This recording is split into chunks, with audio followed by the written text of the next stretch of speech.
stars, are you shining just for me? City of stars. Nous sommes le mercredi 25, c'est aujourd'hui que sort La La Land. Exactement, c'est aujourd'hui. Il cartonne hein, avec 14 nominations aux Oscars. On va voir ce que ça donne ici en France. Donc Ouais. c'est comédie musicale, le renouveau de la comédie musicale peut-être. Peut-être, mais c'est vrai que depuis, on va dire une dizaine d'années, depuis Chicago, depuis Moulin Rouge de Baz Luhrmann, vous savez, Ouais. vous avez par exemple Nicole Kidman et Ewan McGregor qui chantent et qui dansent vraiment eux, ou, Oui. ou Meryl Streep dans Mamma C'est Mia. vrai qu'ils par savent le faire, donc ils le font. Ils savent le faire, exactement. Donc vous allez voir au cours de cette chronique extrêmement bien préparée, c'est pas souvent que je dis ça, mais là pour le coup ça mérite, je me mets une pression de dingue, que ça n'a pas toujours été le cas et que c'était pas toujours, que les chanteurs qu'on voit, que c'était bien préparé, c'est pas toujours le cas. Il y a des esprits fondeurs autour de cette table, vous avez Alors remarqué? fondeur, c'est pas un mot à la mode. Non, hein. c'est pas du tout fondeur, vous pas parlez. ici en tout cas. Hein, oula. Donc c'était pas toujours le cas que les chanteurs qu'on voit chanter soient vraiment leur voix qu'on entend dans le film en fait. Voilà. Ouais. Non, j'ai quelques exemples. Aux États-Unis, souvent, c'était le cas. C'est vrai, mais vous allez voir, vous allez être surpris. La La Land, absolument remarquable. Donc Ryan Gosling, le chanteur, et Emma Stone, voilà, Ils chantent tous les deux, là. Ils chantent tous les deux, ils dansent tous les deux, dansent. c'est incroyable. Là, il n'y a pas de problème. Le film, c'est un peu, pour moi, c'est un peu du Singing in the Rain 2017. C'est-à-dire que vous avez des grands plans séquences où on les voit danser, des séquences de danse, de chant. C'est super mignon, c'est très touchant. Ils sont très bien, lui en pianiste, un peu prétentieux, et elle en petite danseuse. Je vous ai fait un petit montage meilleur d'heure. Regardez, c'est très très beau. Il faut y aller. C'est génial.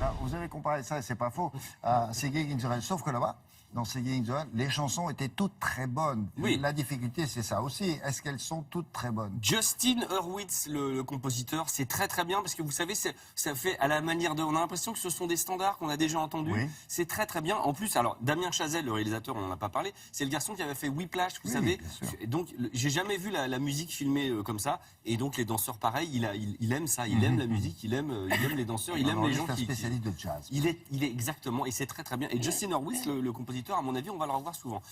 Je vous ai préparé une petite surprise, puisque je vous disais, c'était pas toujours le cas à Hollywood. West Side Story en 1961, Oui. on voyait les acteurs qui chantent, on est persuadé que c'est Natalie Wood qui chante.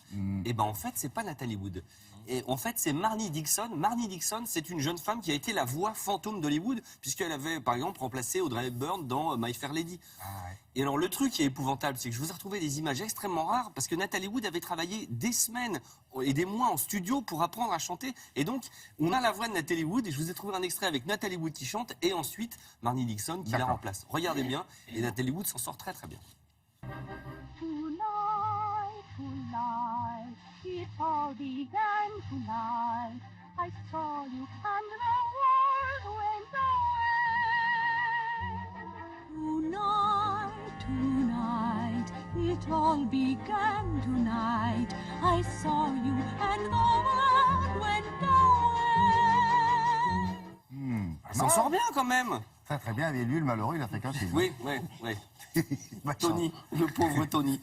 Et alors, je vous ai trouvé une autre petite surprise comme ça, c'est Rita Hayworth. Parce que Rita Hayworth, je pense que c'était le secret le mieux gardé de Columbia, parce que Rita Hayworth, elle ne chantait pas. Elle a été doublée à chaque fois. Et quand je dis qu'elle a été doublée, c'est plein de fois par des chanteuses différentes. Parce qu'en fonction des films. Donc on ne retrouvait pas ça. Non, c'était pas sa voix. Je vous ai fait un petit montage. Regardez, vous avez Gilda, vous avez l'affaire de Gilda. Trinidad. Et à chaque fois, c'est une chanteuse différente. Écoutez bien, c'est toujours Rita Hayworth qui chante, mais c'est pas la même voix. Regardez. Long ago and far away, I dreamed a dream one day. Amado mio, love me forever and let forever begin